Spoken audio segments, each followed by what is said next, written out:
lain. Taksi Ehang ini merupakan buatan Cina dan pabriknya berada di Guangzhou. Rudi menjelaskan, kendaraan tersebut dapat terbang sekitar 20-30 menit.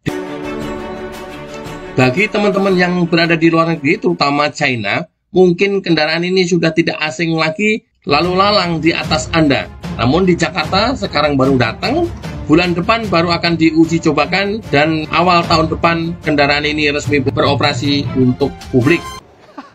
Inilah masa depan. Ini adalah drone bermuatan manusia pertama di dunia yang dijual secara massal, dan drone terbang ini sebentar lagi akan dipasarkan secara resmi. Dan sebulan setelah syuting video ini dilakukan, drone bermuatan manusia ini akan melakukan uji coba terbang pertama kalinya di Indonesia. Inilah Ehang 216.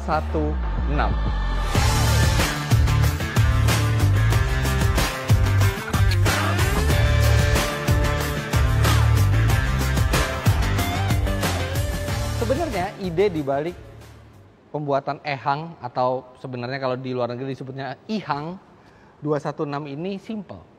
Sekarang kita sudah banyak memakai drone, dan drone itu dilengkapi dengan sejumlah fitur safety supaya drone itu tidak jatuh, dan drone itu sangat reliable. Kalau drone saja bisa mengangkut kamera, sebenarnya secara logika bisa untuk mengangkut orang, tapi ya butuh dimensi yang lebih besar.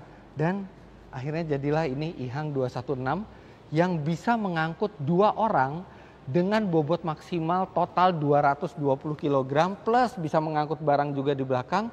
Dan drone ini bisa terbang sejauh antara 30 sampai 60 km tergantung bobotnya. Kalau bobotnya maksimal 30 km, semakin berkurang bobot di dalam, maka dia semakin jauh. Nah oke, sekarang kita akan melihat detail drone bermuatan manusia ini, Ihang 216, karena ini sangat menarik tapi juga agak mengerikan karena pilot tidak akan ada di dalam kabin. Kabin ini khusus untuk penumpang. Sekarang kita mulai dari kabinnya dulu karena itulah yang akan banyak dihuni oleh pembeli dari Ihang 216 ini. Wah, kosong. Bener-bener simple banget dalamnya. Jadi ini nggak ada apa ya, nggak ada instrumen, nggak ada stick buat nyetir tuh nggak ada. Cuman ada satu layar. Nah, layar ini untuk mengontrol macam-macam. Kita mau ke tujuan mana, kita tinggal pencet, karena pada dasarnya ini adalah autonomous drone. Jadi drone yang dikendalikan secara otomatis, tidak perlu dikendalikan sendiri di sini. Ini, wah, legroomnya lega sekali ya. Saya tingginya 177 cm dan lihat itu nggak nyampe ke depan. Kemudian di sini ada safety belt 3 titik seperti yang digunakan di mobil.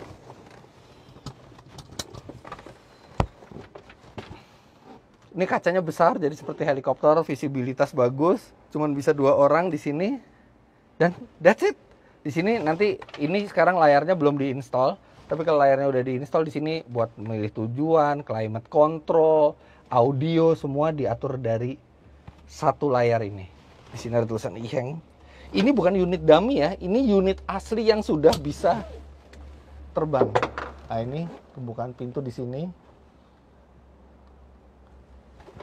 Sebenarnya dia bisa terbang tanpa pintu ditutup, cuman kayaknya bagusan pintu ditutup. Di atas tidak ada apa-apa lagi, benar-benar simple semuanya untuk mengurangi bobot. Nah, bicara bobot, ini yang istimewa. Karena kalau Anda lihat, walaupun ini tuh putih ya, tapi sebenarnya ini cat. Di dalamnya adalah carbon fiber.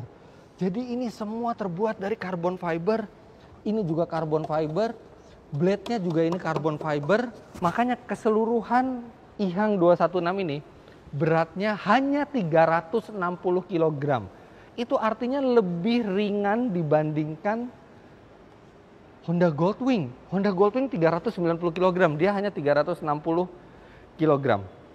Nah, untuk membuat drone ini bisa terbang, tentunya nggak cukup cuman 4 baling-baling seperti